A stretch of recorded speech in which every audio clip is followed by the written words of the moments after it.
Hello viewers, welcome to Suman TV. ఈరోజు మనతో పాటు స్టూడియోలో ఉన్నారు సినీ రాజకీయ విశ్లేషకులు చందు శ్రీనివాస్ గారు. నమస్తే అండి. నమస్కారం అండి. సో ఈరోజు మనం మాట్లాడుకోబోయేది చాలా ఇంపార్టెంట్ టాపిక్. చాలా మంది మనం సినీ సెలబ్రిటీస్ ని చూసుంటాము, రాజకీయాల్లోకి వెళ్ళిన వాళ్ళని.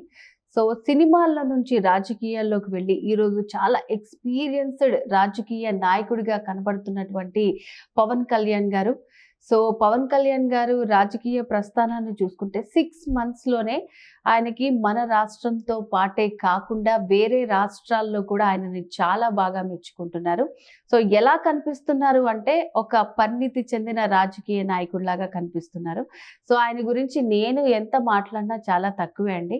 సో ఇప్పుడు అలా అనుభవం రావడానికి కారణాలు ఏంటండి? ఆయన తిన్న దెబ్బల పడిన కష్టాల ఏంటంటారు? మీరేం చెప్తారు? అనేక అవమానాలు, అనేక అవహేళనలు, అనేక దెబ్బలు. ఆయన విమర్శించినట్టుగా ఏ రాజకీయ నాయకుడిని విమర్శించలే. ఎదిగే కొంది ఒదిగే లక్షణం ఆయనలో. ఈ రోజున ఇంత రాజకీయ పరిపక్వత దేశం మొత్తం అతని వైపు ఎందుకు చూస్తుందంటే అండి, అతనిలోని ఓర్పు, అతనిలో నేర్పు, అతనిలోని కూర్పు, చేర్పు. ఓర్పు, నేర్పు, చేర్పు, కూర్పు కలిస్తే పవన్ కళ్యాణ్. ఆయన ఆవేశపరుడు, ఎక్కడ గెలవడన్నారు. కార్పొరేటర్ కూడా గెలవడన్నారు. మరి 2 చోట్ల ఓడిపోయాడు 2019 ఎలక్షన్లు. అది గాజువాక కావచ్చు, భీమవరం కావచ్చు. మరి 2024లో ఎందుకు 21 స్థానాలు 21 గెలిపించుకొని 100% స్ట్రైక్ రేట్ తెచ్చుకోగలిగాడు?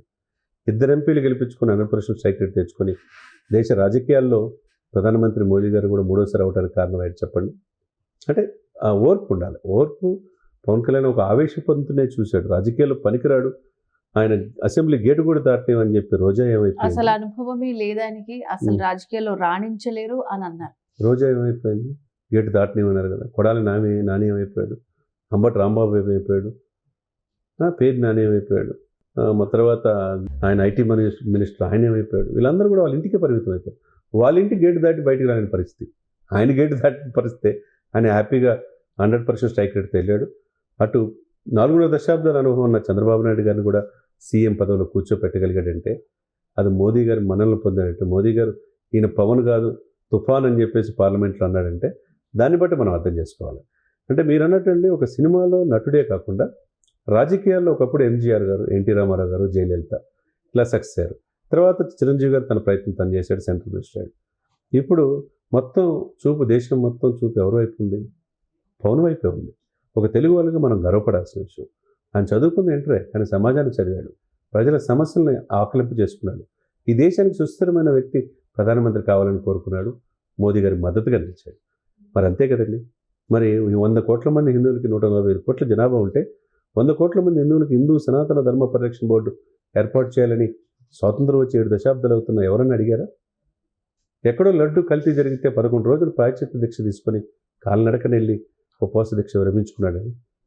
4 భాషల్లో ఆయన మాట్లాడి హిందూ సనాతనం కోసం అవసరమైతే నాకు పార్టీ ముఖ్యం కాదు, ముఖ్యమంత్రి ఉప ముఖ్యమంత్రి పదవి ముఖ్యం కాదు, నా హిందువుల సంరక్షణ ముఖ్యం అన్నాడంటే ఆయన ఎంత గట్స్ ఉండాలి. మరియు తెలుగు రాష్ట్రాలే కాకుండా నార్త్ ఇండియన్లో కూడా విశేషమైన ప్రజాదరణ పొందాడంటే ఆయనలో పరిణితి చెందిన రాజకీయ నాయకుడు మనం చూడొచ్చు కదా. ఎక్కడో మహారాష్ట్ర ఎలక్షన్లో వెళ్తే అక్కడ కూడా స్ట్రైక్ రేటు 100% చూపించగలిగాడు. రేపు ఢిల్లీ అంటున్నారు, బీహార్ అంటున్నారు, తమిళనాడు అంటున్నారు. 13,336 గ్రామాల గ్రామ సభలు పెట్టి వరల్డ్ రికార్డ్ సృష్టించారు మేడం ఆంధ్రప్రదేశ్లో. తన సొంత డబ్బు 400 గ్రామాలకు 400 లక్షలు ఇచ్చాడు, 4 కోట్ల రూపాయలు. వర్షాలు వస్తే 2 రాష్ట్రాలకు 2 కోట్లు ఇచ్చాడు. ఎవడన్నా సహాయం ఇంత చేసేవాళ్ళు ఉన్నారా? ఎక్కడ గెలిపించకపోయినా 34 కోట్లు తన బిడ్డల డిపాజిట్లు కూడా తీసేసి 34 కోట్లు కౌలు రైతులకు ఇచ్చాడు. 100 కోట్లు సహాయం చేస్తుంటాడు. సరే, గెలిచిన తర్వాత ప్రభుత్వం చేయొచ్చు కదా, కానీ మన సొంత డబ్బు ఖర్చు పెడతాడంటే పరిణితి చెందిన రాజకీయ నాయకుడు ఆయన చూస్తున్నాం కదా. ఎంతోమంది రాజకీయ నాయకులు వస్తుంటారు, పోతుంటారు. ఈరోజు స్వపక్షులు విపక్షులాగా లా అండ్ ఆర్డర్ సరిగ్గా లేకపోతే మీకు చేత కాకపోతే చెప్పండి నాకు హోమ్ మినిస్టర్ ఇవ్వమంటున్నాడు. అంటే సొంత పార్టీని ప్రశ్నిస్తున్నాడు. ఎక్కడ కోట్లు 48,000 కోట్లు అక్రమంగా బియ్యం సరఫరా అవుతాయి, దేశం సరిహద్దు దాటిపోతే ప్రశ్నిస్తున్నాడు. కోట్లు అక్రమంగా ఆక్రమించుకుంటే ప్రశ్నిస్తున్నాడు. మరి ఎంత గట్స్ ఉండాలి? జగన్ నిన్ను అధపాదాలను తక్కుపోతే నా పేరు పవన్ కళ్యాణ్ కాదు, నా పార్టీ జనసేన కాదు అని చెప్పి చేశాడు. ఉభయ గోదావరి జిల్లాలు ఈస్ట్ వెస్ట్ 0కే పరిమితం చేస్తున్నాడు, 0కే చేశాడు. మరి ఆయన ఎంత పరిణితి చెందాడని మనం అనుకోవాలి. ఇప్పుడు ప్రధానమంత్రి మోదీ గారి దగ్గర ఢిల్లీ అయితే 8 మంది మంత్రులు, ఉపరాష్ట్రపతి, ప్రధానమంత్రి విత్-ఇన్ అవర్స్లో ఆయనకు అపాయింట్మెంట్ ఇస్తున్నారంటే 25,000 కోట్లు విలువ చేసి జలజీవన్ మిషన్ పథకాలు ఓకే చేయించుకున్నాడంటే, 7 ప్రాజెక్టులు క్లియర్ చేయించుకున్నాడంటే ఈరోజు పోలవరం పూర్తవుతున్న, అమరావతి పూర్తవుతున్న చంద్రబాబు నాయుడు అనుభవంతో పాటు పవన్ కళ్యాణ్ గారి పోరాట పట్టమే కదా. Yes. కాబట్టి దేశ రాజకీయాలన్నీ పవన్ కళ్యాణ్ అనే వ్యక్తిని ఒక రోల్ మోడల్గా చూస్తున్నారు ఈరోజు. రాష్ట్రంలో జరిగే ఎలాంటి విషయాలైనా సరే ఆయన చాలా సీరియస్ గా తీసుకుంటున్నారు. మొన్న తిరుపతి ఘటనే కావచ్చు, సో సంబంధం లేకపోయినా ఆయన సారీ చెప్పారు. సో తన డిపార్ట్మెంట్ మొత్తం అందరితోటి కూడా సారీ చెప్పించారు. అండ్ పిఠాపురాన్నే అసలు ఒక ఆదర్శవంతమైన నియోజకవర్గంగా ఆయన చూపించారు అనే టాక్ కూడా వినిపిస్తోంది. సో అంటే ఫ్యూచర్లో ఏంటంటే అభిమానులకి అతీతంగా ఆయన చేసే పనులు చూసి ఆయన సీఎం అయితే బాగుండని అనుకుంటున్నారు. సో మరి మీరేమంటారు? డెఫినెట్గా అండి, అది కూడా వస్తుంది. ఎందుకంటే ఇప్పుడు త్యాగాలకు సిద్ధపడి త్యాగాలకు సిద్ధపడాల్సిన అవసరం పవన్ కళ్యాణ్ గారికి లేదు. ఇప్పుడు స్వపక్షంలో 21 సీట్ల కూటమే కదని ఏం తప్పులు జరుగుతున్నా చూసి చూడనట్టుండడానికి ఆయన అక్కడ ఉన్న పవన్ కళ్యాణ్ గారు. మరి ఎందుకు క్షమాపణ ఆయనే చెప్పాలి? ఎవరు చెప్పలేదు కదా. తిరుమలలో వెళ్ళిపోయి తొక్కిసలాట్లో 6 చనిపోతే పరమ పవిత్రమైన ప్లేస్లో తప్పు జరిగిందని చెప్పి క్షమాపణ కోరుతాను 2-3 సార్లు చెప్పినప్పుడు అక్కడ ఆయన చైర్మన్ నాయుడు గారు కావచ్చు, శ్యామలరావు గారు కావచ్చు, ఈవో కావచ్చు, జేఈఓ వెంకట చౌదరి గారు కావచ్చు, క్షమాపణ చెప్పాలిగా. చెప్పాల్సిందే అన్నాడు, చెప్పేశారు కదా. దాన్ని కొంతమంది ఎందుకు చెప్పాలని ప్రశ్నించే వాళ్ళు కూడా ఉంటారు. ఎవరు ప్రశ్నించడం కాదు, ఈ కూటమి అధికారంలో రావడానికి కారణమైన ప్రధానమైన వ్యక్తి పవన్ కళ్యాణ్ గారు. తన స్వపక్షంలో జరిగిన చూసి చూడనట్టు ఉండడానికి ఏం కాదు, అక్కడ ప్రశ్నిస్తా అన్నాడు. స్వపక్షంలో ప్రశ్నిస్తున్నప్పుడు అక్కడ 11 సీట్లకి పరిమితమైన ప్రధాన ప్రతిపక్ష పాత్ర కూడా ఈయన పోషిస్తున్నాడు. కాబట్టి ఈయన పరిణితి చూస్తే పరిణితి చెందిన రాజకీయ నాయకుడు, పరిపక్వత చెందిన రాజకీయ నాయకుడు, పోరాట పటిమున్న రాజకీయ నాయకుడు. కాబట్టి డెఫినెట్గా ఈరోజు అనుభవం ఉన్న వ్యక్తి కావాలని చెప్పి ఆయన చేసిన 2027-25 నాటికి నెక్స్ట్ ఎలక్షన్స్లో ఈయన ముఖ్యమంత్రి అభ్యర్థిగానే ఉంటాడు. లోకేష్ గారు డిప్యూటీ సీఎంగా అభ్యర్థిగా ఉంటాడు. మరి అక్కడ వయసు భారం ఎక్కువ అవ్వచ్చు. 7 వయసు 74 సంవత్సరాలు పైబడిన చంద్రబాబు నాయుడు గారు కేంద్ర రాజకీయాల్లోకి వెళ్ళొచ్చు. ఏదైనా కానీ 2 సార్లు 2014లో ఆయన సీఎం చేసింది కూడా పవన్ కళ్యాణ్ గారే.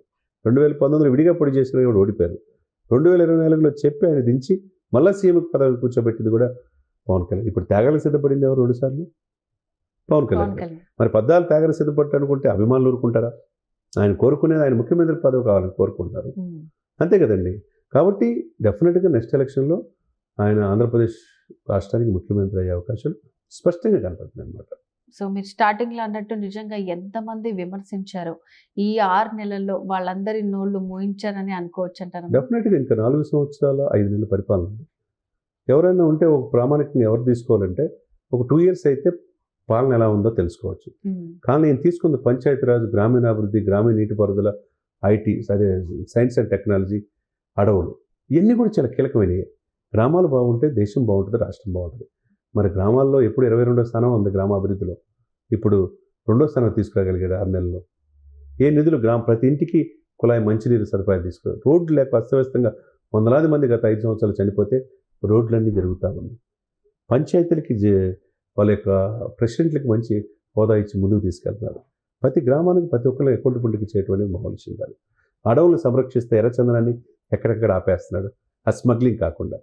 మరి ఇస్రో సందర్శించి సైంటిస్టులకు ఎలా వాళ్ళో యూత్కి తెలియజేస్తాడు. మరి ఇన్ని కీలకమైన శాఖలు తీసుకొని ఒకవైపు ఉప ముఖ్యమంత్రి, క్యాంప్ ఆఫీస్ కూడా ప్రభుత్వం రూపాయి కూడా ఆయన ఇచ్చేట్లా సొంత ఆఫీస్లో ఉండి ఆయన తాగే టీ కూడా ఆయన సొంత ఖర్చు పెట్టుకుంటున్నాడంటే ఎంత ఈ నేటి రాజకీయాలకి ఆయనకు స్ఫూర్తివంతుడుగా మనం చెప్పుకోవాలన్నమాట.